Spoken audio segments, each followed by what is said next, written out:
พื่อเป็นการต้อนรับและสร้างบรรยากาศอันคึกคืนก่อนวันเลือกตั้งสภาประชาชนควรมีคำใส่ได้จัดตั้งขบวนการย่างแล่นมาราธอนขึ้นอย่างคึกคืนโดยมีท่านโสนธนูธรรมวงศ์เลขาภาคแขวงเป็นผู้ร่วมพาทางมีพนักงานทหารตำรวจนักเรียนนักศึกษาและประชาชนเข้าร่วมอย่างหลงหลายการจัดกิจกรรมในครั้งนี้มีจุดประสงค์เพื่อโฆษณาเผยแพร่ความหมายและความสำคัญของการเลือกตั้งกระตุ้นให้ประชาชนทุกเผ่าเห็นคุณค่าของสิทธิและหน้าที่พลเมืองในการไปใช้สิทธิเลือกตั้งให้ครบถ้วนและถูกต้องตามกฎหมายบรรยากาศการย่างแล่นเต็มไปด้วยความคึกคืน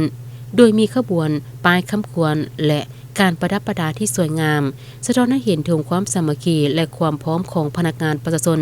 ในการมุ่งหน้าสู่วันเลือกตั้งสมาชิกสภาแห่งชาติสุดที่10และสภาประชาชนคันแขวงสุดที่5ให้ประสบผลสำเร็จอย่างมีคุณภาพโปร่งใสและยุติธรรมกิจกรรมดังกล่าวนอกจากเป็นการสร้างสุขภาพแก่ประชาชนแล้วยังเป็นการแสดงออกถึงจิตใจรักชาติรักประชาธิปไตย